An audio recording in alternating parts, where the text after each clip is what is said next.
Andrés Arauz, el líder presidencial de Ecuador sobre COVID, austeridad y pone fin a la interferencia de Estados Unidos. Fue una de las entrevistas que dio en Nueva York por una cadena de noticias en inglés y nosotros hemos sacado un resumen de los puntos importantes que tocaron en esa entrevista. Pero antes vamos a pasar la lectura de esta nota que sacaron del mismo canal de donde hicieron la entrevista y pues para continuar con lo que nosotros hicimos un resumen.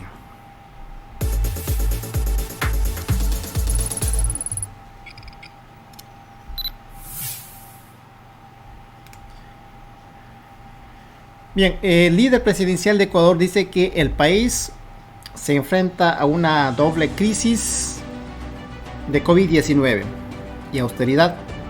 Necesitamos una renovación en nuestra política, dice Andrés Arauz a Democracy Now! Democracy Now! Es una plataforma o un canal de noticias que tiene ese nombre.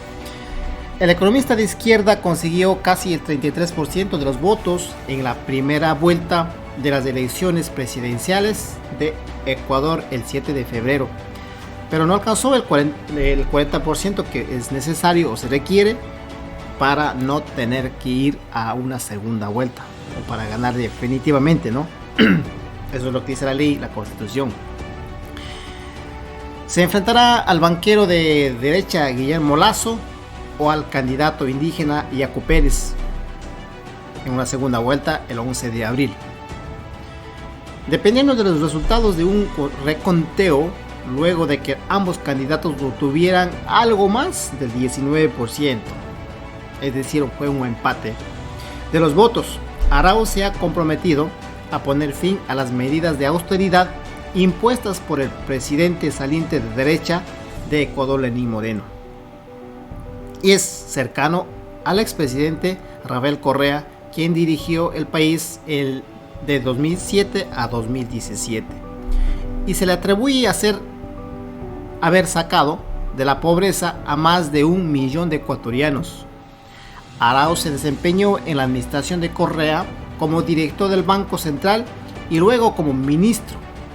Arauz dice que buscaría trabajar con la administración de Biden, el presidente actual de aquí de Estados Unidos, si es elegido, y rechaza los intentos de interferir en los asuntos del latinoamericano. Necesitamos hablar de paz, democracia, desarrollo como temas clave en América Latina, dice Arauz. No queremos interferencia extranjera en nuestra región. Esperamos que la administración de Biden se mantenga alejada de intentar crear divisiones dentro de la región. Es lo que han hecho todos los gobiernos de turno, no importa de dónde, de qué bando vengan, ¿no? Aquí en los Estados Unidos, los gobiernos, sea de demócratas o ya sea de republicanos, incluso el gobierno saliente de aquí, de este país, fue mucho más duro en su administración, la cual, como otros países, por ejemplo México, ha puesto duro, ¿no? Para que no se meta en los asuntos interiores de México. Entonces el presidente actual de México, pues como dice, puso en la línea de que no interfiriera como gobierno extranjero en los asuntos internos de Ecuador, de México, y a la vez pues es lo que pide el candidato de Arauz en cuanto a Ecuador si llega a la presidencia de Ecuador. Bien, voy a continuar ahora con los resultados, digamos con el resumen que pues nosotros sacamos de la entrevista, que fue como dije al principio, en inglés.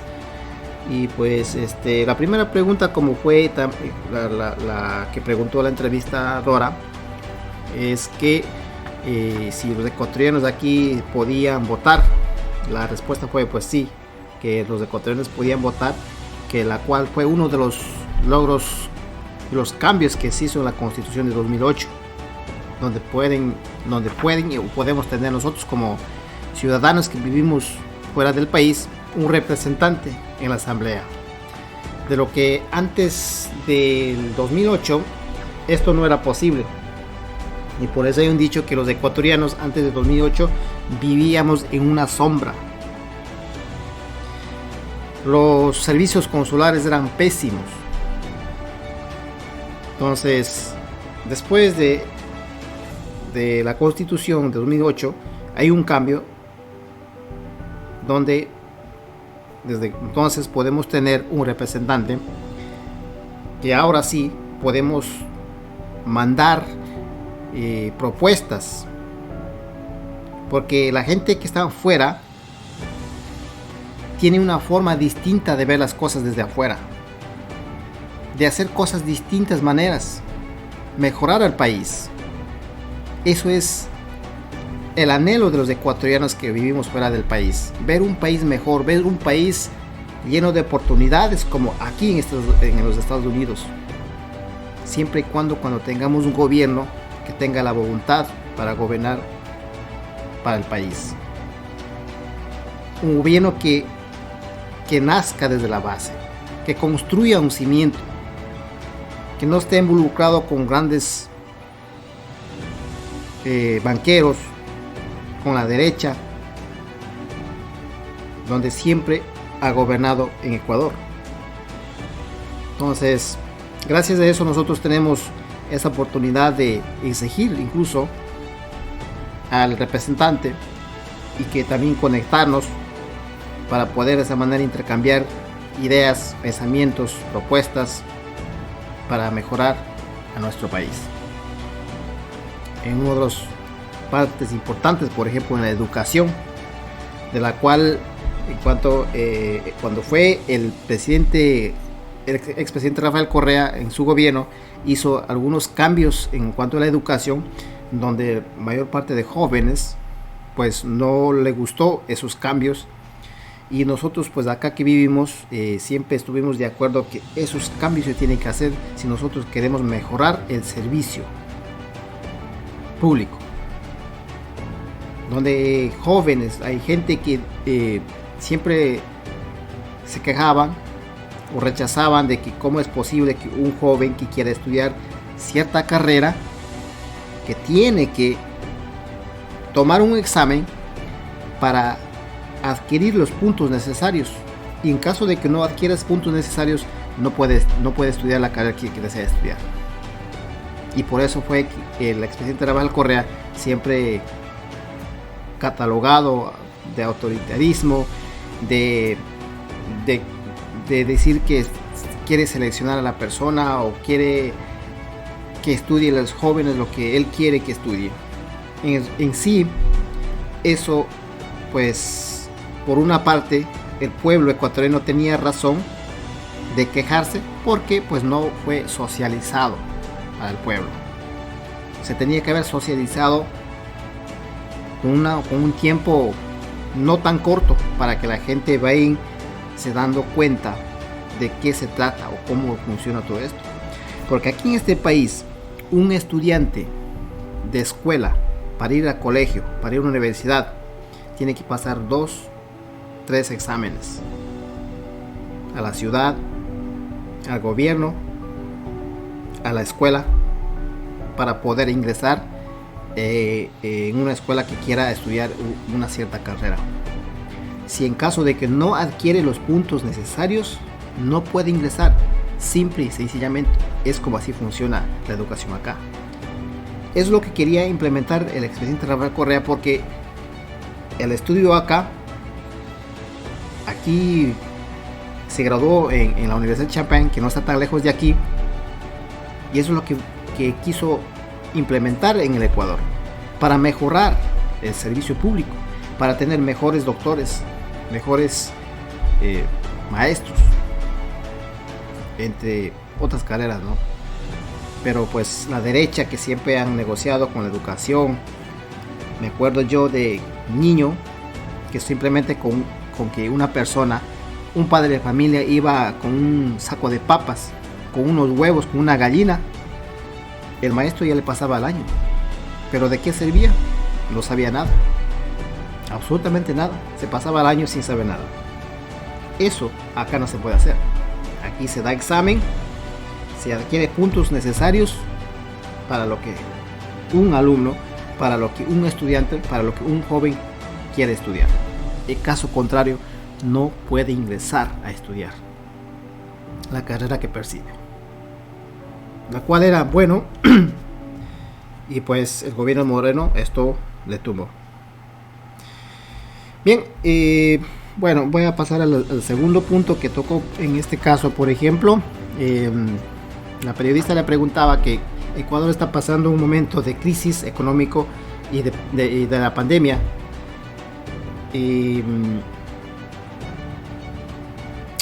Pero todo esto, más que todo, del crisis económico de pandemia, es pues realmente una negligencia del gobierno, como lo dijo Andrés Arauz en la entrevista. Es por la negligencia del gobierno,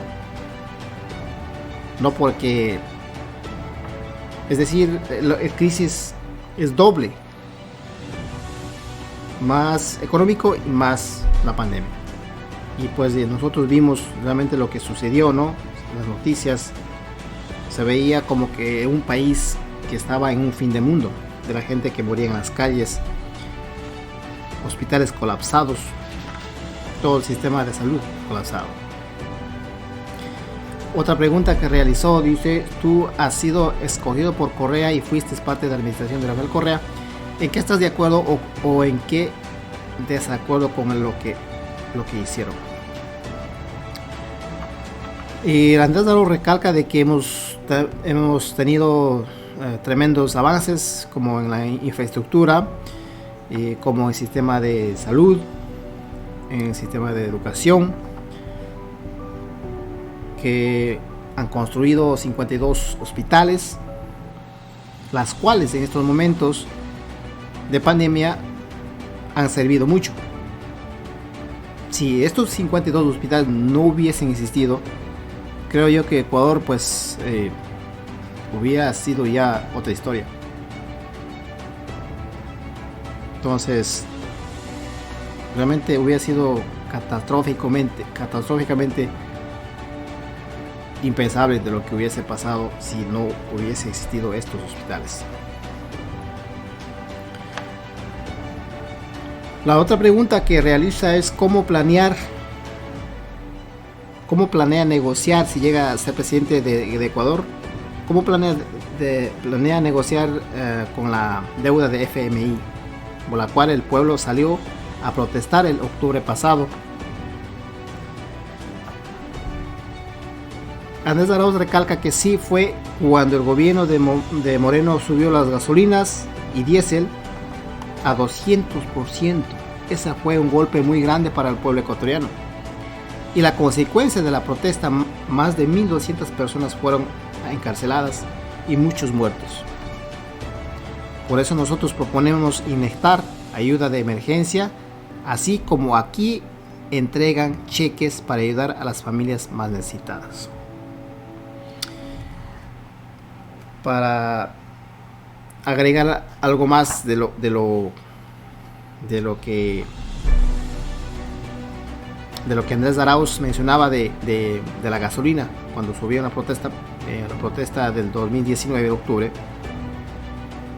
Realmente era preocupante cuando nosotros desde aquí vemos que la gasolina tenía un precio mucho más alto que aquí en Estados Unidos, mucho más caro que aquí en Estados Unidos. Y ponerse a pensar, ¿de dónde van a sacar la gente para llenar en carros? ¿Cómo? El sueldo ni siquiera es una cuarta parte de aquí que se gana.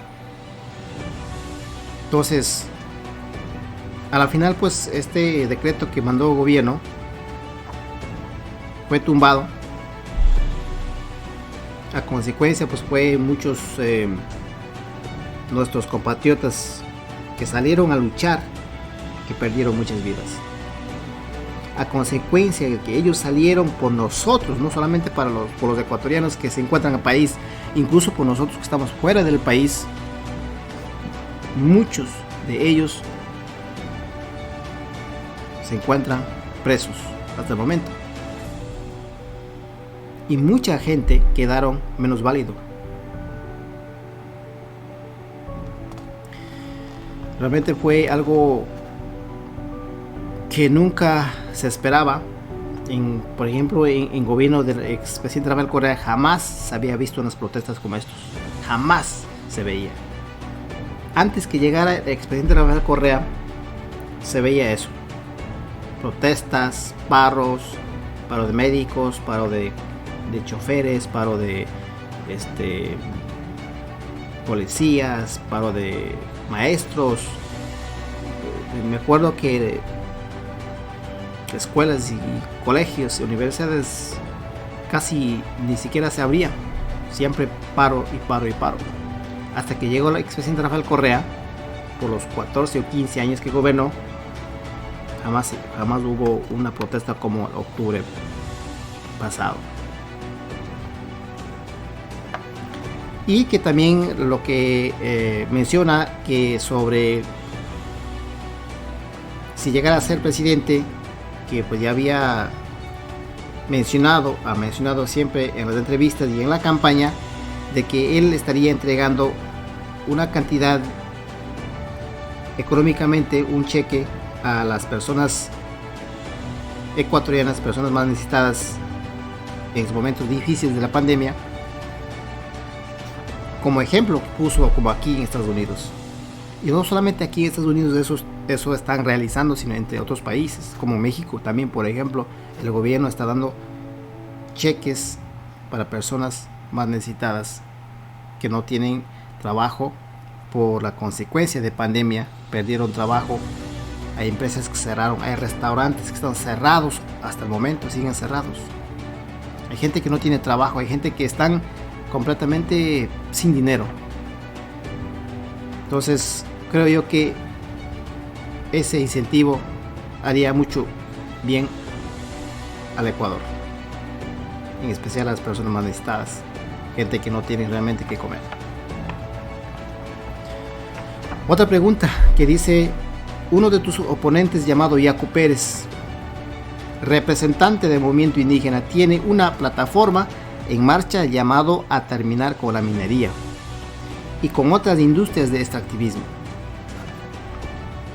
y fue arrestado por realizar proyectos de minería en gobierno de Correa y fue encarcelado. El Andrés Arauz responde: el arresto de Pérez fue un error, pero, ojo, aquí dice pero, ese le llevó a la fama. Pero Pérez no tiene claro de cómo hacer sobre extractivismo, porque se puede hacer usando la tecnología que permite reducir el impacto ambiental. En las entrevistas que he visto de Pérez, supuestamente él quiere terminar con eso de extractivismo, con la minería. Cualquier gobierno puede decir eso. No es algo que llega y se acabó aquí lo que viene siendo la minería, el extractivismo de otros materiales valiosos que está bajo la tierra. No es cosa de llegar y firmar un papel y se acaba y punto. No, señores. Hay contratos, hay empresas transnacionales que se encuentran en el país. Tienen ciertos acuerdos, tienen ciertas cláusulas. En caso de que gobiernos llegara a hacer esto, serían demandados como Estado, ir al juicio. Bueno, son un montón de cosas que puede llegar a suceder, ¿no? Entonces lo que dice el señor Yacu Pérez es falso, por un lado. Y por otro lado, que como Andrés Arauz dice, se puede hacer utilizando la tecnología que ya existe para minimizar el impacto ambiental. Sí, se puede hacer porque hay países que utilizan tecnología avanzada, tecnología que está a la mano para reducir el impacto ambiental a lo más mínimo que se pueda. Entonces esa fue una de las aclaraciones que dio Andrés Arauz en esta entrevista.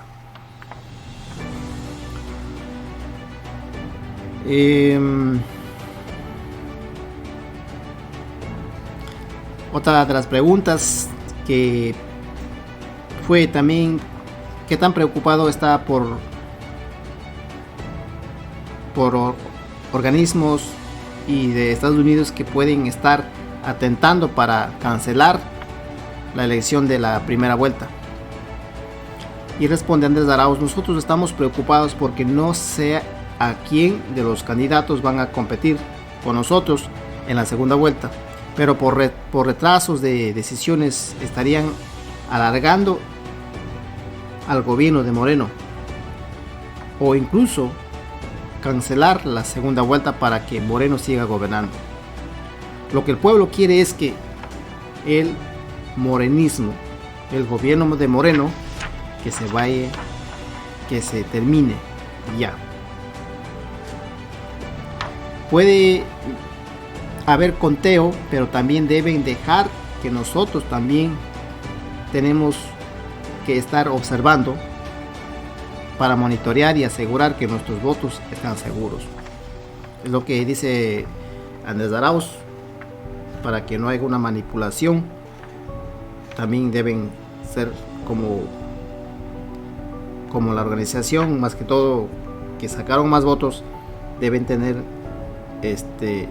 acceso, o deben dejar que también, ¿no?, en los conteos el conteo de los votos, para asegurar que no haya alguna anomalía dentro del proceso de reconteo de votos con los votos de Andrés Arauz. Dice la periodista: déjeme preguntarle la posición de Yacu Pérez sobre países de Latinoamérica. Él está por socialismo igualitario. Sí, es lo que dice Andrés Yacu Pérez, que él está por socialismo igualitario. Son palabras de periodista que dice: de los países como Argentina, Bolivia, Venezuela, Brasil, de Dilma Rousseff de Brasil, Fernando de Kirchner de Argentina. Él en 2016 escribió, Yacu Pérez escribió en Twitter, dice: corrupción está terminando, solo falta Maduro y Rafael Correa, refiriéndose que en Argentina y en Brasil se había terminado ya la administración de Dilma Rousseff y de Fernando de Kirchner, y dice: solo falta Maduro y Correa, es cuestión de tiempo. Y también se refirió a Bolivia. En cuanto a Bolivia, el señor Yacu Pérez dijo dictador a Evo Morales. Y Arauz responde en cuanto a la pregunta esta que hizo la periodista, aclarando que él no está por socialismo igualitario, sino por antiprogresista. El movimiento indígena es diverso y heterogéneo, porque también están apoyando nuestra candidatura, porque tenemos buenas relaciones.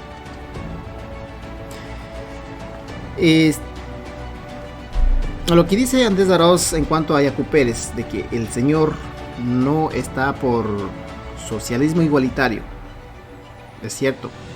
El señor Yacu Pérez está por la derecha, porque una persona que sea socialista o está por socialismo igualitario, o sea un candidato por socialismo igualitario, no puede estar criticando, tuiteando, hablando por otros países que son socialismo igualitario. En cuanto a Bolivia, por ejemplo, que también dijo que hubo hay videos de señor Yacu Pérez que dice: en Bolivia se debe acabar la manipulación de votos, ¿no? Entonces, consecuencia, pues hubo un golpe de estado en Bolivia. Evo Morales tuvo que refugiarse primero en México, luego en Argentina, Y pues en estas nuevas elecciones han demostrado que jamás hubo un fraude electoral en Bolivia. Y nuevamente el MAS está en poder en Bolivia. Bien, en cuanto a Eco Pérez, pues hay mucha evidencia que nosotros no podemos darnos cuenta de que realmente quién es. Es un falsante, un infiltrado en movimiento indígena, una persona que dice que es socialista. Yo considero que es una persona disfrazada, infiltrado en movimiento indígena, como siempre lo han hecho a movimiento indígena desde la conquista española. Traiciones, infiltraciones, divisiones, y eso es lo que el movimiento indígena todavía no se dan cuenta. Todavía siguen viendo a esas personas que supuestamente son indigenistas o que trabajan por indígenas, que son socialistas.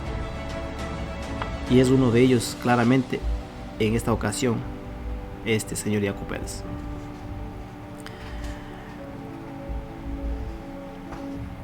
La última pregunta que hizo es ¿qué tiene que suceder? ¿Qué va a pasar si llega a la presidencia en cuanto a COVID-19? ¿Cómo va a resolver el problema de COVID-19? Y si va a tener acceso a la medicina, ya que hay países que no tienen acceso a la medicina, y por lo cual el presidente actual de México hizo una voz de protesta, por ejemplo, a la Organización Mundial de Salud, de que todos los países deben tener acceso a la medicina de COVID-19. Entonces, por cuestiones de bloqueos, hay un fin de cosas, que hay países que no pueden adquirir estas medicinas. Para poner un caso claro, por ejemplo, un caso de Venezuela, ¿no? Entonces, Andrés Arauz responde que primero tenemos que ver la verdad, porque no sabemos cuántos muertos tenemos en Ecuador, porque el actual gobierno no ha reconocido hasta el momento realmente cuántos muertos hay. Hay un supuesto número, pero en realidad no hay un número exacto. Y dice también que ya tienen o tenemos, eso ya mencionado en las entrevistas, en las campañas, que ya tenemos 4.4 millones de dosis que vendrá desde Argentina en caso de que llegara a la presidencia, ¿no? Si mal no me acuerdo, hace 3-4 meses creo que fue aproximadamente que Andrés Arauz estaba en México, donde pues tuvo una reunión con Alberto Fernández. Precisamente ahí es cuando llegaron a un acuerdo de que pues en caso de que llegara a la presidencia podía obtener 4.4 millones de dosis que vendrá, dice, desde la Argentina, ¿no? Bien, eso es todo por hoy. Pues no se olviden suscribir, compartir esta información. Esperamos que sigamos trayendo más información a la medida que pues las cosas vayan dándose, y esperamos que las cosas vayan mejorando de acuerdo pues de los gobiernos que lleguen a gobernar, más que todo con la voluntad al servicio del pueblo. Bien, nos vemos, chao.